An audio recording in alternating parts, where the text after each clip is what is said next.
Bonjour à toutes et à tous et bienvenue sur All That Jazz. On est toujours Fanny et Anna et on est en direct sur Twitch. Wouh, faites du bruit dans le chat. On est là pour fêter notre 100e épisode. Voilà, avec nos auditeurs et auditrices, en direct live, avec les réactions des gens, sur cette superbe plateforme de streaming que l'on expérimente pour la première fois, donc pardonnez-nous si c'est un petit peu maladroit. C'est une tentative, parce qu'on s'est dit, voilà, on a cherché longtemps en fait avec Fanny, qu'est-ce qu'on pouvait faire comme événement pour fêter notre 100e épisode, parce que voilà, on voulait faire quelque chose d'un petit peu qui sort de l'ordinaire, donc voilà, on a eu cette idée de Twitch, on va voir si c'est concluant. 100 épisodes, eh oui, 100 épisodes déjà. Et pour ce 100e épisode, on a décidé de partir sur un sujet, on va dire, facile, un sujet que tout le monde connaît, c'est aussi l'intérêt, parce que comme on voulait interagir avec vous, si on choisissait un truc extrêmement niche, ça n'aurait pas trop eu de sens. Donc on est parti sur Disney. Parce que c'est un sujet qui nous passionne, on en parle souvent avec Fanny, et que à terme, on voudrait faire une mini-série au sein du podcast All That Jazz sur l'histoire de la firme Disney, ses évolutions au fil des années, etc., sous plein d'angles différents, etc. Donc on s'est dit que ça pouvait être une introduction un peu sympathique à cette série-là, que de faire un épisode avec vous sur Disney. Alors aux gens dans le chat, n'hésitez pas, comme on l'a dit, à participer, à livrer vos anecdotes, vos témoignages, vos ressentis, parce qu'on va un peu se poser des questions l'une l'autre, et c'est des questions évidemment auxquelles vous pouvez répondre vous, sans aucun problème. Alors la première question qu'on s'était mise, c'était remonter un peu à notre enfance, à notre jeunesse, etc. C'est quoi nos premiers souvenirs de Disney ? Fanny, est-ce que tu peux nous dire ? Oui, alors moi, mon premier souvenir de Disney, je ne sais pas si c'est quelque chose que je reconstruis ou si c'est vraiment un premier souvenir, mais il me semble que c'est le polochon en plastique que j'ai eu dans le Happy Meal que j'ai consommé, donc j'imagine, pendant l'année 89-90, lors de la sortie de La Petite Sirène. Dans mon souvenir, c'était même une sortie scolaire qu'on avait fait aux Galeries Lafayette. Et ils nous avaient emmenés au McDo. Alors, je trouve ça un peu étrange comme projet pédagogique, même dans les années 90. Mais en tout cas, ça se trouve être mon premier souvenir de Disney. Donc, même pas lié au film, comme on aura l'occasion de le redire sans doute, mais plutôt avant tout au merchandising qui a été fait de façon très, oui, là, voilà, ça trahit. Ça veut dire que j'étais en âge de consommer du Happy Meal et d'aller voir Disney en 89-90. Et d'ailleurs, La Petite Sirène, pour le coup, je suis même pas sûre que ce soit un Disney que j'ai vu à sa sortie, mais plutôt sur le tard. Mais je pense vraiment que ce polochon est étrangement mon premier souvenir Disney. J'ai essayé de le retrouver toute la journée pour l'occasion, pour le montrer dans la collection, mais il est introuvable. On a retourné toute la maison, introuvable ce polochon. Mais voilà. Et après, en termes de films, je dirais peut-être, on parlera tout à l'heure des films d'enfance, donc voilà. Premier souvenir, un polochon en plastique. Bah alors là, tu vois, moi j'ai pas de souvenir si précis que ça d'un truc très spécifique. Moi, c'est vraiment les cassettes vidéo, quoi. C'est vraiment le regarder les Disney avec mon frère. Là, j'en ai retrouvé qu'une. Je pense que, en fait, quand on a déménagé d'ici, ma mère a balancé toutes les cassettes vidéo quasiment. Je lui en ai beaucoup voulu. Parce qu'elle disait, mais non, il y a les DVD, donc ça sert à rien, les cassettes. Et c'était pas faux, mais quand même. Mais j'en ai retrouvé une. C'est Merlin l'Enchanteur. Ça fait partie des films que j'ai beaucoup vus enfant. Mais on avait énormément, je pense qu'on avait La Petite Sirène, on avait Aladdin, on avait La Belle et la Bête, c'est sûr, on avait Le Roi Lion, on avait Cendrillon pour les plus anciens, on avait Blanche-Neige. Donc moi, c'était vraiment le rituel avec mon frère, choisir un film. Et on n'avait pas que des Disney, mais c'était quand même une bonne partie de Disney. Choisir un film je me souviens très bien de notre petite vidéothèque. Où on sélectionnait des films qu'on a vus énormément de fois. Il y avait aussi Peter Pan, Alice au Pays des Merveilles. Enfin bon, on va y revenir sur les films précisément qu'on regardait.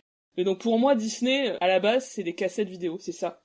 Où il y avait, dans les cassettes d'ailleurs, il y avait des petites bandes-annonces, des petites vidéos un peu promotionnelles qui m'ont vachement marqué, dont je me souviendrai, qui présentaient un peu, soit c'était des petits making-of des films, soit c'était revivez la magie Disney. Il y avait aussi pas mal de pubs pour les parcs, pour Disneyland Paris. Donc ça m'a marqué, les cassettes Disney. Ah, Niwig a dit, ah oui, en VHS, il y avait les suites. Alors oui, carrément. Le Retour de Jafar et Aladdin et le Roi des voleurs, on les a énormément regardés aussi. Il y a eu une époque de Disney un peu étrange dans les années 2000, 90, 2000. où il y avait ils ont fait des suites, mais qui sont jamais sorties au cinéma, qui étaient des suites direct to vidéo, et qui étaient quand même d'une qualité très très médiocre. Il y en a quelques-unes à sauver, mais dans l'ensemble, c'est quand même assez mauvais. Et effectivement, on avait notamment les suites d'Aladin, les 2 suites d'Aladin, on les a beaucoup regardées également. Je pense qu'on faisait pas du tout la différence à l'époque. Maintenant, je me rends bien compte que Aladin, c'est un film de cinéma qui est exceptionnellement bien écrit, exceptionnellement bien animé et tout ça. Mais à l'époque, on s'en rendait pas compte. Quand on regarde le Retour de Jafar ou Aladin et le Roi des voleurs, même au niveau de l'animation, c'est d'une qualité très très pauvre par rapport à l'animation du premier. Ça, à l'époque, on s'en rendait absolument pas compte. Enfin, moi, en tout cas, je m'en rendais pas compte. Moi, j'avoue n'avoir vu, je pense, aucune de ces suites, mais Tu apparemment, les on as a pas pas vues, ouais. mal, ouais, mais apparemment, on a pas mal d'exégètes hein, dans le chat de toutes les suites diverses et variées de ces films des années 90. Alors, je crois que ça doit être Cyril qui est connecté sous le nom de Miyuki80. Il dit faut sauvegarder les VHS, il y a les doublages d'origine. C'est vrai parce qu'en plus Disney, ils ont modifié certains doublages, notamment le doublage de La Belle et la Bête, si je dis pas de bêtises. Donc c'est vrai que c'est aussi les VHS, ça permet de maintenir ça en vie. Alors on a Gag the Gag qui nous dit Petite Sirène aussi pour moi, je pense l'avoir vu en salle, mais j'étais un peu jeune pour ça. Après, peut-être qu'il repassait, je me rends pas trop compte, mais je pense qu'il repassait de temps en temps en salle, même ceux qui étaient pas tout récents. Les Aristochats en cassette, ouais, moi aussi, j'ai beaucoup plus les Aristochats, ouais. Alors j'essaie de remonter le chat. Pocahontas 2, un cauchemar.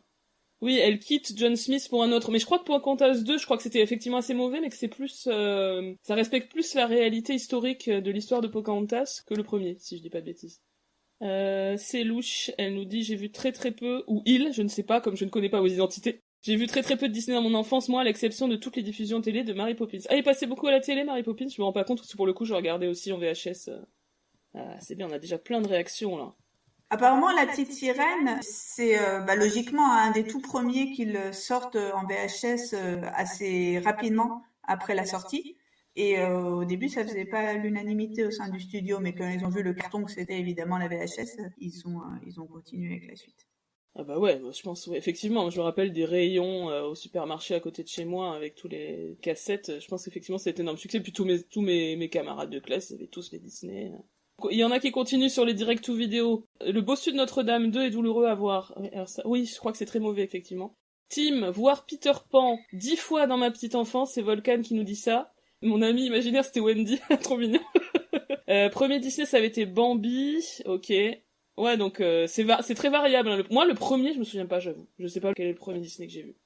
Et la Renaissance Disney, bah, c'est-à-dire que là, je pense qu'on peut dire que tous les gens du chat, on est la génération Renaissance Disney et aussi plus tard, je pense qu'il y a déjà un peu plus jeune, mais la génération qui a grandi dans les années 90, début 2000, quoi. Donc on a vu la fameuse période de la Renaissance Disney, ce moment où le studio se renouvelle à partir de 89 avec La Petite Sirène et se met à produire à nouveau des films adaptés de contes de fées, des films musicaux aussi, hein, ce qu'ils avaient légèrement laissé tomber dans les décennies précédentes. Et donc ouais, c'est avec ça qu'on a grandi. Ah, je me souviens de l'improbable Bernard et Bianca au pays des kangourous. Ah oui, je les ai vus ça. Ouais, moi aussi j'ai vu les deux Bernard et Bianca plusieurs fois. Effectivement.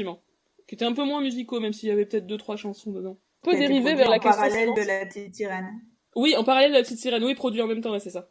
Oui, donc on a un petit peu empiété sur le point suivant qui était précisément le film que l'on préférait lorsqu'on était enfant.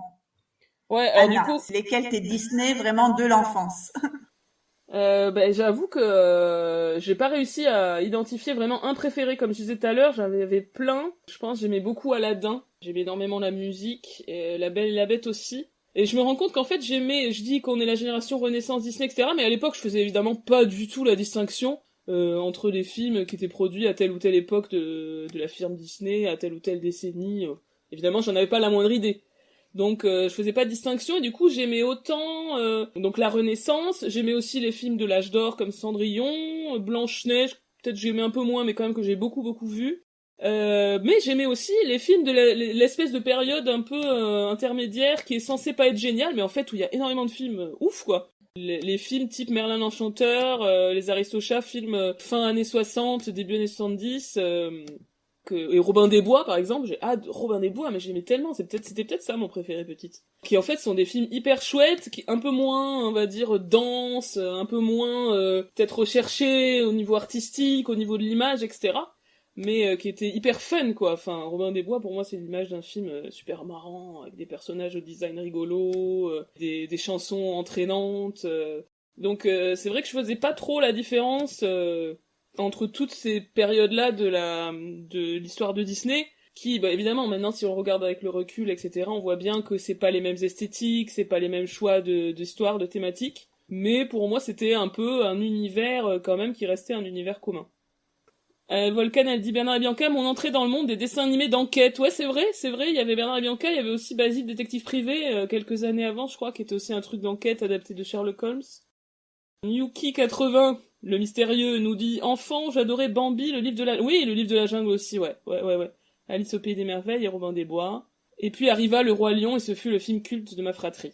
Ouais, Le Roi Lion, ça fait partie quand même des marquants. Et Volcan, elle rajoute le top de mon enfance, hormis T'y reprends, c'était clairement Robin des Bois aussi. Ah, il y a des fans de Robin des Bois, je suis contente. Et Gag the Gars qui dit pas facile, Aladdin, Roi Lion pour ce que j'ai vu en salle. Ouais, moi pour le coup, j'habitais à la campagne, j'allais pas trop au cinéma quand j'étais vraiment petite, donc des Disney, je crois que j'en ai vu peut-être un en salle, mais je suis même pas sûre. Et ensuite c'est Blanche-Neige, Pinocchio pour les anciens. Ouais, c'est vrai, Pinocchio, ouais. Blanche-Neige dans les bois, Pinocchio qui se change en âne, à la base de mon attrait pour le cinéma d'horreur sans doute. Oui, oui, c'est vrai qu'il y a des visions assez étonnantes et parfois qui vont jusqu'à l'horrifique dans certains Disney. C'est vrai que Blanche-Neige dans la forêt, ça fait partie des trucs un peu terrifiants de mon enfance personnellement. Ah oui, ils sont absolument terrifiants. Le Blanche-Neige, il y a plein de plans hyper angoissants. Et toi, Fanny, alors, est-ce que t'as un préféré ou est-ce que t'es un peu comme moi, t'avais plein que tu regardais alternativement? Moi, de mon côté, j'avoue, apparemment, mais ça, je m'en souviens pas bien, mais c'est ma mère qui me dit que je regardais beaucoup Pinocchio. Mais vraiment en Ah ouais. boucle, alors que c'est quand même une histoire assez traumatisante, ce côté aussi culpabilisateur, voilà, peut-être à l'origine de mon surmoi extrêmement développé, hein, ces visionnages de Pinocchio. Mais ceux que je me rappelle vraiment avoir beaucoup regardé, c'est ceux que j'ai vus plus vieilles, hein, Aladdin, Le Roi Lion, c'est vraiment des films qui m'ont marqué aussi en tant que comédie musicale, c'est-à-dire que je rechantais les chansons, enfin, c'est des films que je connais extrêmement bien, aussi grâce à tous les produits dérivés qu'ils ont suscités à l'époque. Mais d'enfance, ouais, apparemment Pinocchio, je me rappelle aussi pas mal d'Alice, un peu de Peter Pan, mais j'ai surtout été marquée, je pense, par la Disney Renaissance. Hmm. C'était notre jeunesse. Mais oui. Et on se rend pas compte aujourd'hui, mais il se trouve qu'on est né pour être en phase à la meilleure des périodes Disney. Quelle chance, en toute objectivité. C'est ça. C'est pas du tout lié au fait que c'était notre jeunesse à nous, hein. C'est vraiment que c'était... Non, c'est bon. Après, c'est vrai que la Renaissance Disney est une période absolument incroyable de créativité et de renouveau, quoi. Donc, c'est indéniable. Et du coup, je m'étais dit qu'on pouvait aussi parler de est-ce que notre point de vue est différent aujourd'hui? Est-ce qu'il y a des films qu'on a redécouverts plus tard, qu'on aime plus qu'on aimait enfant, ou qu'on a découvert finalement qu'on connaissait pas quand on était enfant? Est-ce que toi, Fanny, t'as des... Je vois que dans le chat, il y en a plusieurs qui réagissent sur Fantasia. C'est vrai que moi, par exemple, enfance, c'était un film que je trouvais assez peu attrayant, même si c'est très beau, comme il n'y avait pas de narration, voilà, j'avoue que ça me passait un peu au-dessus. Je trouvais surtout qu'il était interminable. Mais c'est par exemple un film que j'aimerais bien redécouvrir aujourd'hui. En fait, j'ai pas pris le temps de le regarder, mais je pense qu'aujourd'hui, je serais plus en capacité de l'apprécier.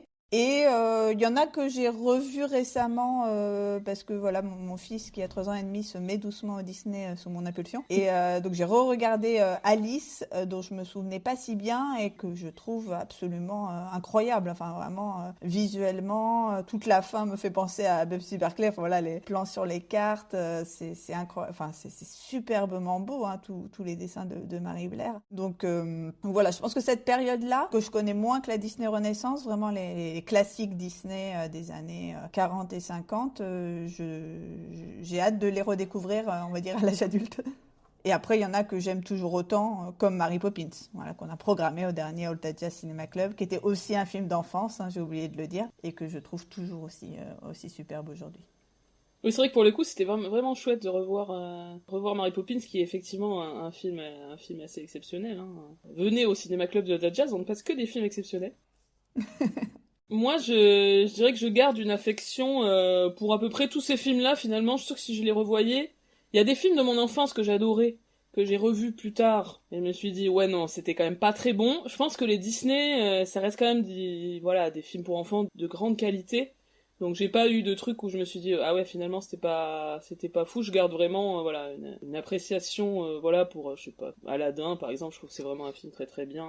Et mais il y a des films que j'ai pas tant vu que ça jeune et que après quand j'ai commencé à être très cinéphile à l'adolescence, je les ai vus ou même un peu plus tard. Je pense par exemple à La Belle au bois dormant, qui est un film que bon j'ai vu quand j'étais petite mais que je connaissais pas particulièrement. Et quand je l'ai revu, je me suis aperçu que visuellement c'est un film absolument sublime, notamment les recherches sur les décors qui sont, enfin c'est des peintures quoi. Il y a vraiment quelque chose auquel on est sans doute un peu plus sensible si on y revient avec un regard qui se rend compte du travail qu'il peut y avoir derrière, etc.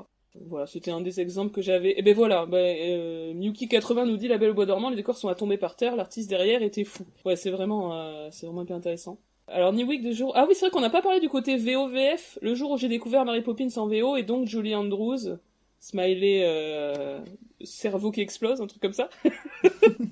C'est vrai que moi j'ai tout vu évidemment tout en VF, mais je les ai tous revus après en VO, ou en tout cas écouter les chansons en VO. J'ai énormément écouté, on va dire à l'adolescence et plus tard avec les plateformes de streaming musical, énormément écouté les chansons en anglais. Donc finalement maintenant je connais aussi bien les chansons en version anglaise qu'en version française. Alors, Miss Volcan qui nous dit « Je suis obsessionnelle de Peter Pan, mais en le redécouvrant récemment, notamment en comédie musicale sur scène, mais pas produite par Disney. » Ah oui, parce que évidemment, c'est à l'origine, ça n'a rien à voir avec Disney, c'est juste un bouquin. « J'ai perçu toute la tristesse et la mélancolie qu'il y a en deuxième lecture dans cette histoire. Ça fait tout bizarre de redécouvrir avec son regard d'adulte. J'aime toujours autant, mais j'ai vraiment une double lecture maintenant. J'ai revu Mary Poppins récemment et pareil, toujours aussi fan, on est d'accord. Revoyez-le, hein, c'est franchement un super film. » Et Miyuki80, j'ai encore du mal à basculer en VO pour les anciens. Toi, Fanny, t'es sur la VF encore, ou t'as réussi à switcher, ou tu veux switcher ou pas ou... Non, moi je switch sur la VO maintenant, sur tous. Alors peut-être éventuellement si je regardais Aladdin, je ferais juste un coup de VF pour me souvenir, mais je pense que maintenant je suis vraiment habituée à la VO.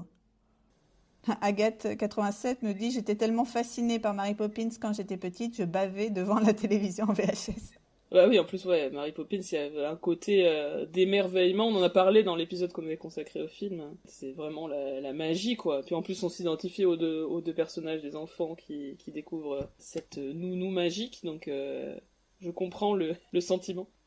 Alors, on a déjà un petit peu répondu à cette question, mais on voulait établir notre période préférée des films Disney. Bon, je pense que pour toutes les deux, on a déjà un petit peu répondu.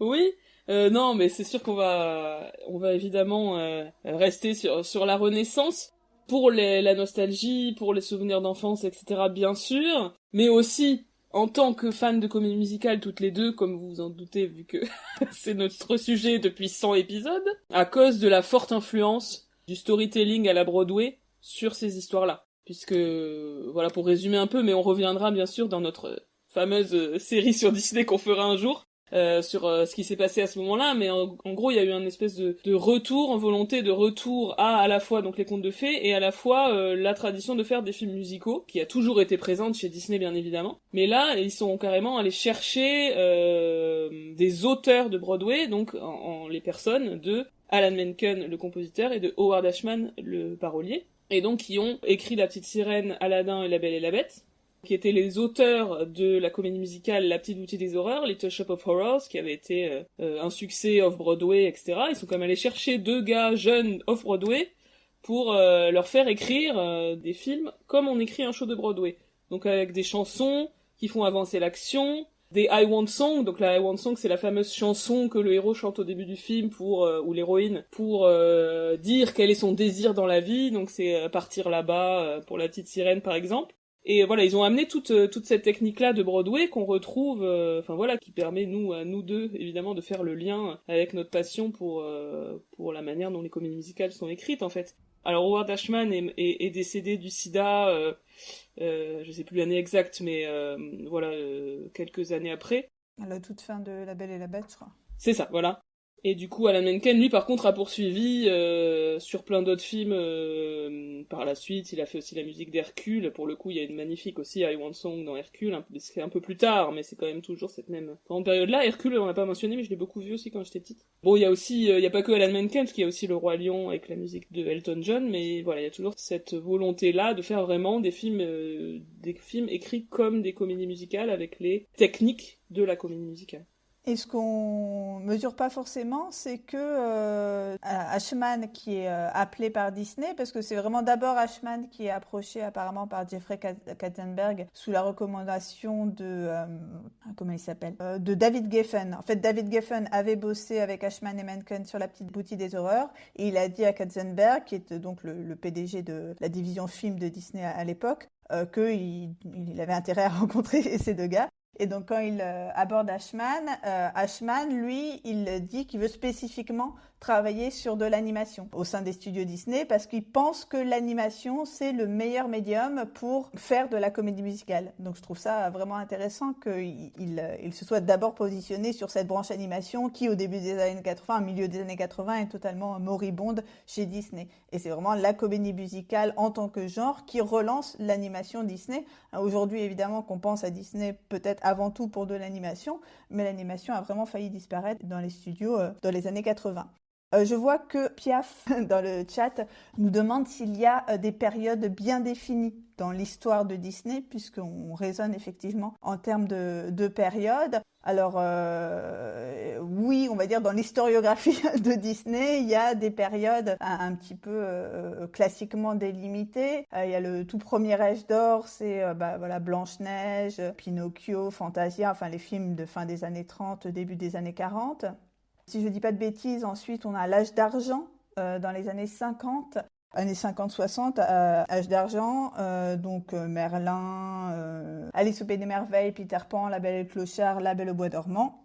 Et après une crise des années 70 et 80, on a cette fameuse second âge d'or ou Disney Renaissance qui va à peu près de 89 à en général 95. On va dire les plus rigides terminent ça à Pocahontas, mais certains englobent quelques-uns des films postérieurs comme Le Bossu de Notre-Dame et Hercule justement dont tu parlais. Voilà un petit peu pour les périodes. Alors pardon, j'ai l'impression que j'étais un poil décalé, donc je te laissais finir de parler parce que si je parlais en même temps que toi, je pense que ça allait tout se mélanger. Mais très bon récap sur les périodes, mais on reviendra sur ça évidemment dans notre série Disney. Voilà, je pense que l'idée c'est de le faire de manière chronologique, donc on verra comment ça se déroule au fil des années. Alors la question suivante, c'était sortons un petit peu des films, les comédies musicales scéniques. Est-ce qu'il y a des comédies musicales Disney que tu as vues sur scène, puisque, comme vous le savez sans doute, Disney a toute une branche Disney Theatricals, donc les comédies musicales. Et donc, il y a plein de comédies musicales qui sont adaptées des films Disney sur scène. Lesquelles as-tu vues, Fanny ? Alors tout à fait, hein, c'est rigolo ce mouvement voilà, où il y a Disney qui va puiser auprès de la scène des talents et des formes narratives pour créer des films d'animation en comédie musicale, et ces films d'animation en comédie musicale ensuite deviennent naturellement des comédies musicales scéniques. Alors moi j'en ai vu plusieurs et un petit peu partout en vrai. J'ai vu d'abord Le Roi Lion à Paris. J'ai repris mon petit Excel des comédies musicales vues. Et donc, je peux vous confirmer que j'ai vu Le Roi Lion à Paris en 2008, Mary Poppins à New York en 2009, La Belle et la Bête aussi à Paris en 2013, Aladdin à Los Angeles en 2018, donc dans une version tournée, et Frozen à Londres en 2023. Et j'ai aussi noté Sister Act, vu à Paris en 2012, parce qu'il me semble que c'est produit par Disney Theatrical. Je ne me souviens plus si c'est un film Disney, Sister Act, mais en tout cas, apparemment, c'est produit par Disney Theatrical. Et alors, lesquelles as-tu aimé particulièrement dans ces comédies musicales-là ? Je pense avoir été quand même très impressionnée par Le Roi Lion. Parce Ouais. que Le Roi Lion est très impressionnant et parce que, enfin voilà, je pense que c'est quand même une des plus belles, scéniquement parlant. Hein, c'est une des qui se joue depuis le plus longtemps, donc c'est évidemment pas un hasard. Mais toutes, je les ai beaucoup aimées. Enfin, Mary Poppins, c'était aussi superbe. des décors ultra impressionnants, des effets techniques incroyables avec un Berthe qui marche au plafond. Dans Aladdin, on a un tapis volant. Donc on a masse d'effets sur chacun de ces trucs. Frozen, évidemment, on a le château qui se construit et Elsa qui change de robe et tout ça. C'est aussi la problématique de ces comédies musicales que de recréer sur scène des trucs qui sont faciles à dessiner, puisque dans l'animation, on va dire, il n'y a pas de limite, mais après, il faut le faire avec des acteurs de chair et de sang. Non, je saurais même pas te dire laquelle j'ai préférée, parce que tout était incroyable. Peut-être juste un bémol sur La Belle et la Bête et Aladdin, qui étaient sans doute toutes les deux des versions tournées, donc moins... Enfin, ça se sentait qu'au niveau de décor, tu vois, c'était moins fou que toutes les autres. Mais ouais, c'est à chaque fois du grand spectacle. On va dire, quand on va voir une comédie musicale Disney sur scène, on sait qu'on va s'en prendre plein la vue, quoi. Et toi, Anna, tu as vu lesquelles? Alors moi finalement j'ai essayé de lister, j'en ai beaucoup moins que toi puisque en fait j'ai vu simplement celles que j'ai pu voir à Mogador, donc au théâtre Mogador à Paris, à savoir La Belle et la Bête et Le Roi Lion. La Belle et la Bête j'avais bien aimé, sans être non plus complètement waouh. Par exemple j'ai pas de souvenir de trucs vraiment très impressionnants comme ce dont tu parles visuellement, etc. Mais c'est peut-être parce que mon souvenir est assez lointain. Par contre, le Roi Lion, ça m'a tué. Enfin, là, on a notre ami Coque Sigru qui dit dans le chat le début du Roi Lion où les acteurs surgissent dans la salle. Point d'exclamation. Ouais, c'est incroyable. Moi, c'est un des plus beaux souvenirs, je pense, de théâtre de toute mon existence, en fait. En plus, j'avais eu pour mon anniversaire, on m'avait donné un bon d'achat pour acheter des places de théâtre. Genre de 100 €, je pense, ou de 120, enfin, c'est des amis qui s'étaient cotisés.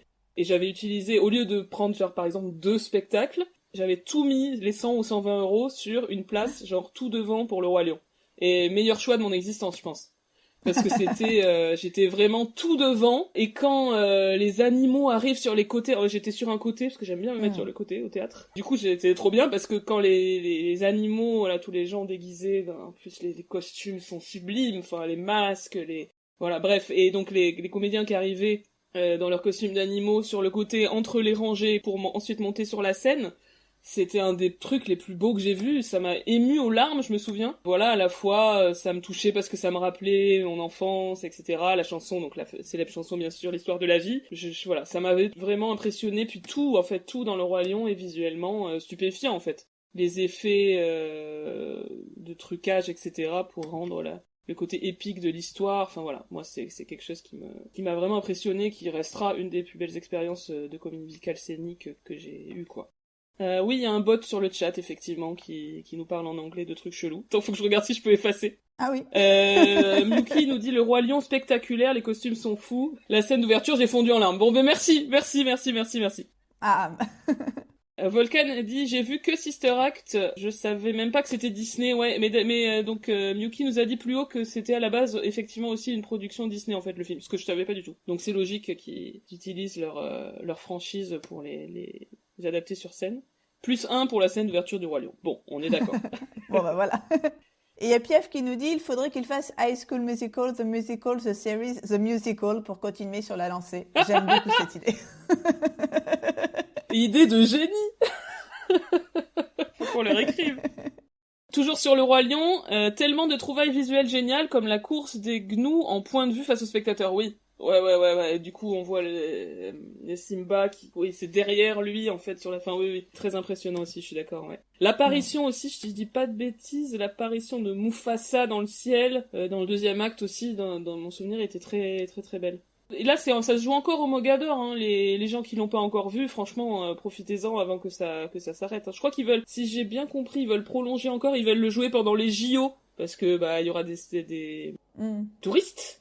Donc ça va se prolonger encore un petit peu, mais bon, ça va pas rester éternellement au Mogador, donc vraiment, n'hésitez pas à prendre une place. Moi, j'hésite vraiment à aller le revoir, du coup. Bon, 2008, ça fait longtemps, je m'en souviens pas bien.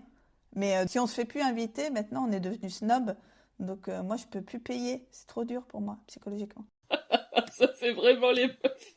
Ils nous ont pas invités. Ben tant pis pour eux, on parlera pas de leur comédie musicale dans le Zad Jazz. Ah bah voilà, Cyril est d'accord avec moi. La Belle et la Bête, enfin avec toi aussi, je pense, Anna. La Belle et la Bête vue à Mogador, c'était bien, mais un peu pauvre pour les décors. C'est pour ça, je pense que c'était vraiment la version minimale, quoi. Ouais, ben c'est le souvenir que j'en ai, donc comme quoi, hein, on était dans le Bah, vrai. surtout que dans le dessin animé, il y a tellement des scènes époustouflantes, notamment Be Our Guest, que là, j'ai vraiment le souvenir de Hmm. trois, quatre assiettes qui se baladaient en duel, voilà, avec les gars qui faisaient les fourchettes. Bon. Ouais, c'est à peu près ça. Ouais. Oui, Sister Act à Mogador, c'était vraiment une bonne surprise, hein. Moi, je connaissais pas du tout la comédie musicale et j'ai absolument adoré. Les chansons sont superbes. C'était très bien traduite. Enfin, Ouais. je connaissais pas les versions originales, mais après, je me suis intéressée à l'original et j'ai vraiment adoré. J'y allais un peu en mode quoi, Sister Act, bon, mon snobisme habituel, mais j'ai trop kiffé. Et donc, la prochaine question est tout un programme. Soyez prêts pour de longs développements. Il s'agit de notre rapport au parc Disney, aux produits dérivés, etc. Alors, je vais commencer parce que moi, c'est beaucoup moins long que Fanny. Mon rapport au parc Disneyland Paris et à tous les autres parcs est assez lointain. Du coup, comme je suis chez mes parents, je leur ai redemandé, ils avaient plus de souvenirs que moi, bien sûr, de quand j'y suis allée, parce que j'y suis allée quand j'avais 6 ans. Ah oui. Donc une seule fois, avec mon petit frère qui en avait 4. Ma cousine, ma tante et mes grands-parents. Voilà, voyage familial. J'ai évidemment aucun souvenir des attractions. À part, j'ai quand même un peu souvenir de l'atmosphère du parc, les gens qui circulent, etc. Et il existe une photo, mais bon, je l'ai pas retrouvée, de moi petite avec un comédien déguisé en tic ou en tac, je ne sais pas. L'un des deux. Donc voilà, assez lointain le parc. Vous allez voir que pour Fanny, la réponse est très très différente. Et pour les produits dérivés, pareil, je me suis souvenu quand même que j'avais Aladdin et Jasmine, et aussi, je crois, Belle, en mode Ken et Barbie, enfin vraiment en poupée. Donc ça devait être un partenariat entre Disney et Mattel pour vraiment des poupées style Barbie, et que pour le coup, avec lesquelles j'ai beaucoup joué. Mais voilà, à part ça, et donc cette peluche Fifi que mes parents ont retrouvée, mais que t'es pas non plus la peluche de mon enfance, mais voilà, je vous la montre. À part ça, et aussi quelques livres. Je pense que beaucoup de gens aussi ont eu les livres qui racontaient l'histoire des films, en fait. Donc là, par exemple, j'ai sous la main La Belle au Bois dormant, que j'avais quand j'étais petite, et j'en avais aussi pas mal d'autres. Mais voilà, c'est un peu les seuls souvenirs de choses liées à Disney, autres que les films, ce qui n'est pas du tout le cas de Fanny.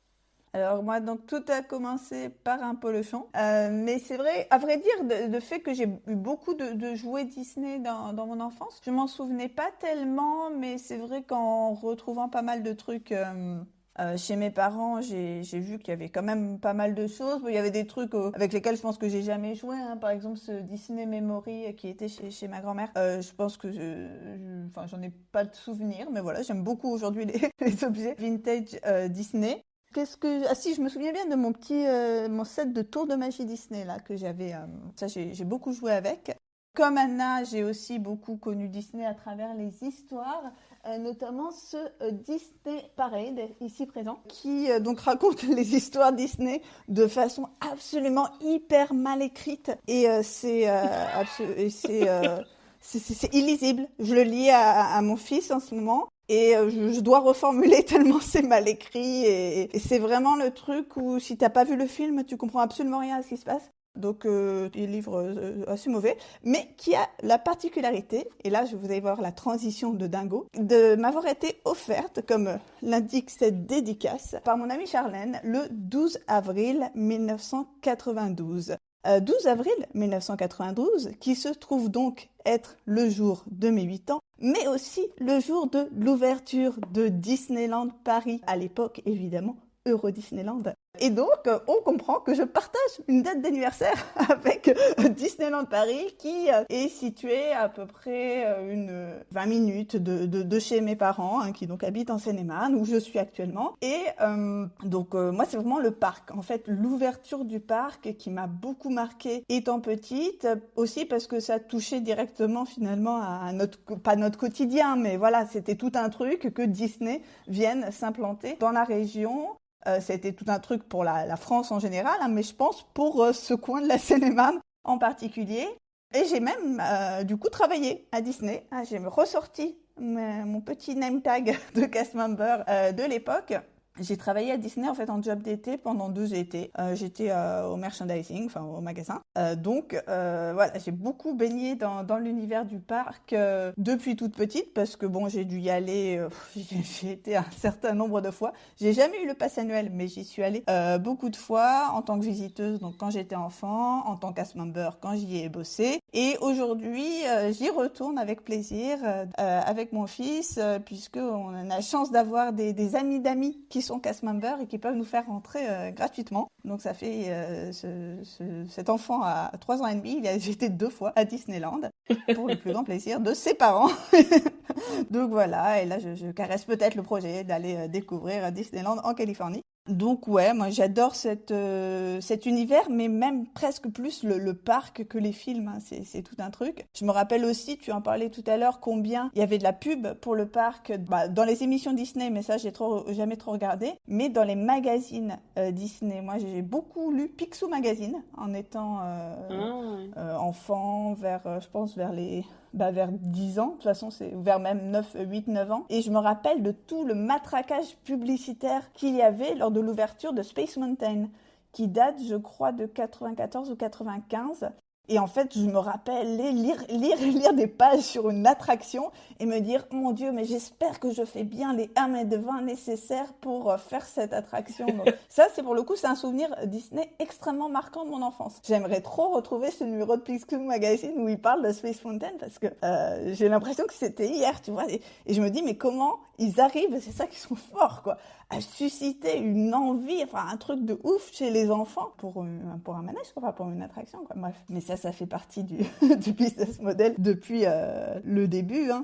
Ah bah voilà, mais je vois que Mickey Parade et Picsou Magazine ont quand même été lus par nos auditeurs, hein. Jamais eu de goodies à part quelques livres. Je me suis rattrapée adulte, nous dit Miyoki 80. Gat de Gac nous dit moi en guise de produits dérivés, je lisais Mickey Parade et Picsou Magazine avec les gadgets et les BD de Bart et Don Rosa. Un élevage de peluches, un original de Réponse par Glen Keane. Wow. Je me rappelle seulement des Mickey Parade et Picsou Magazine, nous dit Piaf. Newick, pour moi, le parc, c'est les pubs à la télé avec des promos pendant les fêtes de fin d'année. Ouais, j'ai pas bien suivi ça parce que là, je suis un peu dans une archéologie des pubs sur le parc. Mais apparemment, à un moment donné, il y a eu ils ont pu faire autant de pubs qu'ils voulaient dans les émissions de télé, mais je veux pas vous dire de bêtises, mais il y a eu un truc apparemment tellement le matraquage était important. J'avais 2, 3 bouquins hyper mal écrits petites, j'ai complètement oublié ces trucs. Mais oui, et ce qui est rigolo, c'est que ces fameux bouquins adaptés des dessins animés Disney, je pense qu'ils sont encore toujours édités actuellement, hein, cette fameuse collection dont vous avez peut-être des souvenirs, justement, ceux qui lisaient les bouquins avec l'espèce de petit Mickey, là, petite collection d'albums, en fait, donc où on te raconte l'histoire du film. Cette fois, c'est un peu moins mal écrit et un peu moins moche que dans mon gros Mickey Parade. Et de façon rigolote, donc ça, on l'a trouvé en brocante, mais c'est des éditions récentes que mon fils lit, là, donc là, Alice au Pays des Merveilles. Et la dernière fois, alors qu'il venait de découvrir La Petite Sirène, j'ai trouvé la version Petite Sirène, mais je pense fin des années 80. Et on voit qu'en termes de vocabulaire, je pense que c'est très différent d'aujourd'hui, parce que j'aimerais bien comparer avec la version Petite Sirène, mais à un moment donné, Ursula regarde Ariel, je cite, avec un sourire fielleux. Et je pense que ce n'est pas... je sais pas, c'est soutenu, quoi. Voilà. Je vais te procurer des jambes, reprit la sorcière avec un sourire fielleux. Et toi, tu vas essayer d'obtenir un baiser du prince. Je suis sûre que c'est pas re-raconté comme ça aujourd'hui. Probablement, ouais. Sur ces bouquins. Mais je trouve c'est marrant comment ces bouquins ont plus finalement formaté nos imaginaires presque que les films, hein, parfois. Et Newick nous donne une astuce parc billet coupe-fil si vous êtes enceinte sur les attractions. Mais si vous êtes enceinte, il faut aussi peut-être pas faire certaines attractions, donc à voir. Ah ben Cyril a été passe annuel pendant bien 10 ans, hein, et il dit qu'il trouve le parc très très beau. Alors moi qui suis dans un vortex de podcasts Disney et de parcs d'attractions, apparemment il est de notoriété de public que notre parc, comme on dit dans la communauté des fans de Disney de parc, c'est notre parc, il y a une espèce de chauvinisme. Notre parc est apparemment un des plus beaux du monde, hein. Donc voilà, ne soyez pas surpris si vous visitez les autres parcs, le nôtre est le mieux. Le château, apparemment. Notre château, c'est le plus beau. Je crois que c'est même un hashtag sur Twitter ou quelque chose comme ça. Voilà, sur les produits dérivés. Et j'ai même été ce matin acheter ce t-shirt exprès pour parce que j'avais plein de t-shirts mais qui sont chez moi à Metz, que j'avais pas chez mes parents, donc j'ai même racheté un t-shirt supplémentaire pour ce soir. Et je peux vous assurer que le merchandising de Disney à Primark se porte très très bien. Bon, en même temps, c'est le Primark de Val d'Europe, donc celui qui est juste à côté du parc. Ah, Mais il y a matière pléthore de produits dérivés toujours aujourd'hui, évidemment. oui, Cyril, il dit ça rejoint la politique de retraduction post-2000. Ouais, c'est ce que j'allais dire tout à l'heure, en fait. Effectivement, les livres pour enfants, notamment par exemple le Club des 5 ou des trucs comme ça, toutes les nouvelles traductions ont un vocabulaire beaucoup moins soutenu que ça se faisait même quand nous on était enfants. Donc ça suit la même logique. Ouais, Ouais. c'est fou, hein. Je trouve ça merveilleux, le sourire fielleux. Je suis trop contente de mon acquisition. 50 centimes en brocante. Ah oui, parce que vous le savez pas, je crois qu'on l'a jamais mentionné, mais Fanny adore faire les C'est vrai. brocantes et est fan de trouver des objets improbables en brocante, ou parfois moins improbables, des trucs utiles, mais souvent quand même improbables. D'ailleurs, ce jouet de tampon Donald, enfin Picsou, Riri Fifi Loulou, est aussi une acquisition en brocante. Négocié sec. Elle en voulait 4 euros. 3 euros. Je vois très très bien négocier. Très bonne acquisition, voilà, tu es soutenu dans le chat. Voilà, donc on développera évidemment dans notre projet pharaonique de série sur Disney. Je pense que Fanny sera amenée à dire plein de choses sur les parcs Disney, leur création, leur développement, leur but, leur finalité, enfin tout ça. Oh, trop mignon, c'est Sébastien. Pour ceux qui nous écoutent en podcast, Fanny a une petite peluche Sébastien de la petite sirène sur l'épaule. Trop mignon. La dernière merch en vogue au parc, c'est des petites peluches qui tiennent sur votre épaule grâce à un système d'aimant. Voilà. Donc, Excellent. Ils savent plus quoi inventer. Alors, on s'approche doucement de la fin. On s'était noté quelque chose sur des conseils qu'on voudrait donner aux auditeurs et auditrices sur des choses à lire et à voir autour de Disney. Je sais pas si t'avais noté quelque chose, Fanny. ouais, j'avais noté pas mal de trucs. Alors, bon, j'ai commencé à faire une biblio, mais je pense que c'est pas forcément la peine, mais on pourra quand même vous la mettre, ou peut-être en fonction des Ouais. épisodes, on pourra mettre des biblios plus détaillés. Mais il y a quand même plusieurs bouquins qui sont vraiment très très bien, enfin, tout cas, que je trouve vraiment bien, que je suis en train de lire en ce moment. Alors, pour continuer sur le parc, il y a le livre de Sébastien Roffa, qui retrace l'histoire de Disneyland Paris, donc intitulé Faire du rêve une réalité, l'histoire de Disneyland Paris aux éditions L'Harmattan, actualisé en 2022, hein, parce que c'était un ouvrage qu'il avait écrit il y a un peu plus longtemps et il l'a actualisé pour les 30 ans du parc. Et ça montre un peu tout ça, hein, comment ça a bouleversé l'économie, aussi un peu la politique française, hein, de cette implantation de Disney en France. Donc un ouvrage qui repose sur pas mal d'archives qu'il a consulté, donc un bouquin assez chouette. Dans les autres publications très récentes, il y a le livre de Célia Sauvage qu'on avait peut-être déjà mentionné, ou en tout cas on aura l'occasion de reparler. Donc Décoder Disney Pixar, aux éditions Daron, une publication de 2023. Là encore, je suis en train de le lire et je me régale, hein. C'est vraiment très très chouette, hyper agréable à lire. Et donc, comme son nom l'indique, elle propose une analyse à la fois, on va dire en termes de genre, en termes de race, en termes de simplement représentation, hein, qui sont véhiculées par les films Disney Pixar. Et le troisième bouquin que j'aurais voulu vous conseiller, c'est un livre en anglais de Janet Wasco, et le bouquin s'appelle Understanding Disney, The Manufacture of Fantasy. Ça aussi, c'est un peu une somme en fait sur l'univers Disney. C'est une publication de 2020, de toute façon on vous remettra les références. Mais c'est un bouquin qui est intéressant parce qu'il propose de saisir vraiment Disney dans l'ensemble de ses composantes. Donc à la fois typiquement hein, les parcs, les films, les produits dérivés, comment tout ça, on va dire, se pense ensemble. Et bon là pareil, hein, c'est un bouquin quand même qui est très analyse et économique, mais c'est vraiment chouette. Enfin voilà, moi, c'est un peu les trois bouquins que je suis en train de lire en même temps en ce moment et que je voulais vous conseiller. Et au-delà des bouquins, il y a énormément de contenu, comme on dit, à regarder sur Disney+, et notamment de documentaires, puisque Disney est une des entreprises qui aime le mieux se raconter, évidemment aussi pour écrire sa propre légende. Et j'ai vu ce que tu avais suggéré, Anna, donc ça je vais pas le dire, je l'avais aussi en tête. Mais si encore une fois je me charge de la partie parcs, Je vous conseille la série Il était une fois les Imagineers, qui revient en fait sur la création des différents parcs, enfin depuis l'idée originelle de Walt Disney jusqu'aux différentes déclinaisons de par le monde. Bon, après il y a d'autres séries qui ont été produites sur les attractions, mais vraiment la série la plus fouillée c'est les Imagineers et c'est donc disponible sur Disney+.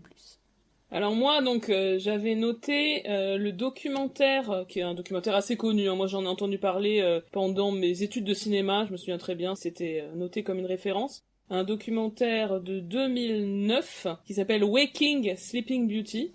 Donc littéralement ça veut dire réveiller la Belle au bois dormant. Et ça raconte justement comment on en est arrivé à la fameuse Disney Renaissance, donc cette fameuse grande période de renouveau de la firme Disney et de ses créations cinématographiques. Quels sont les acteurs de ce renouveau? Comment ils ont réfléchi pour redynamiser le studio Disney qui était dans ce qu'on appelle sûrement, j'imagine, a posteriori, le Dark Age, donc l'âge sombre de Disney, où Disney s'était un peu perdu, tenté plein de trucs, foiré beaucoup de choses, etc. Et comment ils sont allés, comment ils ont réfléchi à relancer la firme sur les bases qu'on disait tout à l'heure, les contes de fées, Broadway, etc. Et donc on a voilà, c'est un film produit par Disney, hein, donc évidemment c'est très élogieux, etc. Mais c'est factuellement hyper intéressant et on a vraiment des témoignages des créateurs de l'époque, à la fois les chefs des studios, les animateurs, les gens qui écrivaient les films, les compositeurs, Alan Menken bien sûr notamment. Donc voilà, un documentaire très intéressant qu'on trouve évidemment sur Disney+.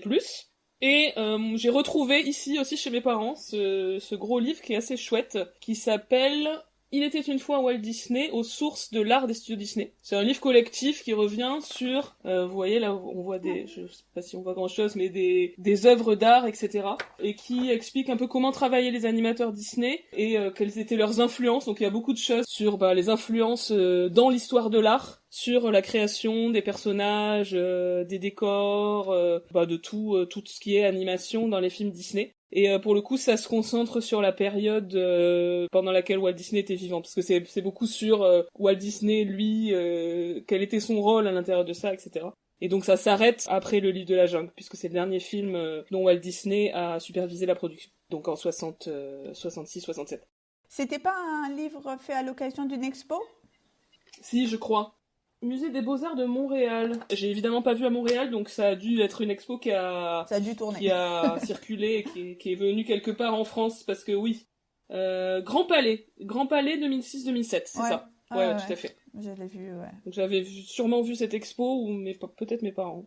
Et mais je me souviens d'avoir parcouru ce bouquin, donc voilà, je le conseille. Miyuki80 nous signale The Sweatbox, super documentaire sur le naufrage de la création de Kingdom of the Sun, qui devient ensuite Cusco. Ah bah je connaissais pas du tout. Ah oui. Merci pour cette recommandation.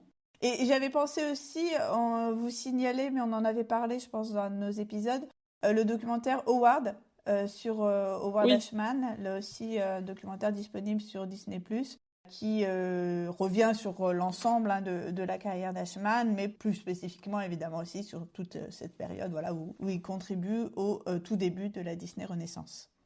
Et Cyril nous dit également, c'est l'expo à l'occasion de laquelle ils ont achevé Destino, le volet de Fantasia d'Ali Disney. Alors là, j'avoue que ça, je ne connais pas non plus. Moi non plus. Alors dans le bouquin, il y a un truc effectivement sur Dali. Je me souviens pas assez bien. Tu vois, il faut que je relise le bouquin, Cyril. Merci. Tu as l'air très très calé. On t'écrira si on a des questions.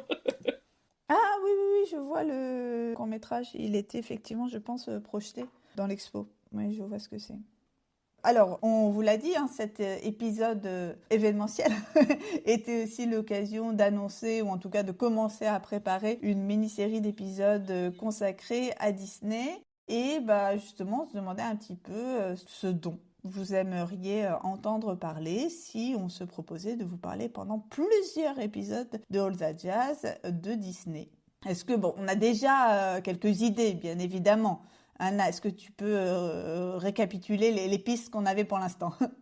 En gros, on aimerait faire un parcours chronologique de l'histoire de Disney, donc de sa création par Walt Disney et ses compères, son développement, comment se sont lancées les différentes branches, on va dire, la création de longs métrages, puis ensuite la diversification avec les parcs et autres choses dérivées des films.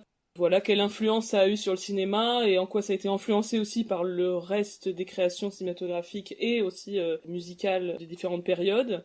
Et voilà, et on souhaite... donc en gros, l'idée, c'est évidemment d'évoquer les films, et notamment en laissant une grande part aux films musicaux, parce que c'est notre spécialité. Donc on parlera peut-être un petit peu moins des films non musicaux des différentes périodes, mais aussi de se concentrer sur le reste, c'est-à-dire l'aspect économique. Qu'est-ce que ça représente Disney à l'époque? Qu'est-ce que ça représente aujourd'hui? C'est quoi la manne d'argent que ça représente? Quelles sont leurs stratégies commerciales? Quelles sont aussi les idéologies que véhicule Disney au fil des années? Est-ce que c'est si conservateur qu'on le dit? Est-ce que c'est si woke que certains le disent? Voilà, il y aura toute une réflexion à mener autour de ça, et voilà, pour l'instant, c'est pas du tout figé, donc évidemment, si vous avez des envies particulières à nous livrer, n'hésitez pas à le faire. Alors, dans le chat, alors déjà, Cyril explique à vous pourquoi est-ce qu'il est aussi calé sur la question. C'est qu'il a été guide pour l'exposition en question, donc vraiment, on va le solliciter si on a le moindre doute sur cette expo. Et on a une question de Selouchi qui nous dit: vous avez parlé de vos Disney préférés quand vous étiez enfant, mais maintenant, quels sont vos Disney préférés aujourd'hui, peut-être en limitant seulement aux films d'animation? Moi, je pense d'être d'une très grande consistance, et je pense qu'aujourd'hui, mon Disney d'animation préféré, ça reste Aladdin. Et on aimerait bien pouvoir vous le projeter un jour au Cinéma Club. Mais bon, on va pas spoiler, on sait même pas si c'est possible. Ah, ça serait génial, ouais. Ouais, faut absolument, on va faire une projection Disney au Cinéma Club, bon, faudra voir. Gat de Gag nous dit: ça peut valoir le coup de s'intéresser aux suites. Direct ou vidéo. Direct vidéo, pardon. Oui, elles étaient musicales aussi, bien sûr. J'avoue que moi, c'est des œuvres que je connais pas du tout, mais on va s'y intéresser. De toute façon, je pense que sur Disney+, tout est facilement dispo, donc là, on n'aura pas de problème d'accès aux sources, comme on dit. On va pouvoir tout regarder, vrai, ouais. même les Disney les plus nuls. Quoi qu'ils ont sûrement pas mis sur Disney+, des trucs très embarrassants, racistes et compagnie, des années 40, non? Enfin, j'en sais rien, en fait, s'ils les ont mis. Peut-être avec un avertissement. Ouais, je pense qu'il y a forcément un avertissement, mais peut-être qu'il y a des trucs qu'ils n'ont pas du tout mis quand même. Il faudra faire des recherches sur ça, je pense. Et les remakes actuels, dans lesquels il y a une mise à jour des chansons, voire au moins une nouvelle chanson pour viser l'Oscar de la meilleure chanson originale, je suppose, vu qu'il faut une chanson originale. Et bien sûr, il faudra qu'on reparle des live action, même si on avait, à un moment donné, consacré un épisode au live action. Mais comme ces live action ne s'arrêtent pas, on pourra faire un récap des live action. Hercule, la série d'animation hideuse, mais plein de chansons et étonnamment très bien documentée sur la mythologie grecque. Ah oui, là, j'avoue, c'est pareil. Agathe Gak nous dit: il n'y aura pas Song of the South. Non. Il ne sera pas. Donc la mélodie du Sud, c'est surtout à ça que je faisais référence, même s'il y en a sûrement d'autres pour le côté vieux film raciste de Disney. Mais on pourra en parler. Alors pour le coup, je me souviens, je sais plus sur quelle cassette vidéo, qu'il y avait à la fin de cette cassette une pub pour la Mélodie du Sud avec des extraits, que ça me paraissait très étrange ce film, mais que j'ai jamais vu, mais quand même c'est associé pour moi enfin il y avait quand même une pub dans une cassette vidéo dans les années 90, donc ils avaient pas encore honte de ce film. Oh oui, pas dans les années 90, oh lolo. On était loin. On n'était pas encore woke. Voilà. Faudrait aussi se demander ce qu'il en est de ces mises à jour dans les attractions. Parce que pareil, il me semble qu'il y a certaines attractions, pas chez nous, mais dans les parcs américains, où il y a des petits trucs un peu embarrassants. Genre des petits enfants noirs qui grimpent à un mât dans Jungle Cruise. Et quand ils en parlent dans les reportages sur les attractions, ils disent: oui, bon, ça peut sembler un peu machin. Donc je crois qu'ils vont aussi apporter des correctifs à ce niveau-là quand ils refont les attractions, et c'est aussi évidemment une question qui se pose dans les parcs. Alors on nous confirme que l'axe chronologique est le plus logique pour traiter toutes ces questions. Et Cyril nous dit qu'il y a un disclaimer pour les Aristochats aussi. Oui, il y a une scène un peu chelou comme dans les Aristochats. Hein. Quand on la voit, oui, ça vaut quand même son petit disclaimer. Le chat siamois.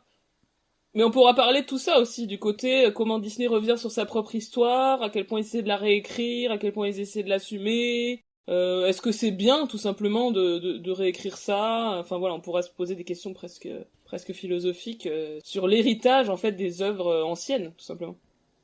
Et oui, et Coxigru nous parle aussi des films en partenariat avec certains États d'Amérique du Sud, Saludos Amigos et Los Tres Caballeros, c'est effectivement des films produits dans les années 40, à l'occasion de ce qu'on appelle la politique de bon voisinage des États-Unis avec l'Amérique du Sud, où voilà, les studios hollywoodiens, et notamment Disney, étaient responsables de donner une bonne image, entre guillemets, de l'Amérique latine, et donc faisaient des films d'animation promouvant tout simplement l'Amérique latine dans sa globalité telle que vue par Hollywood.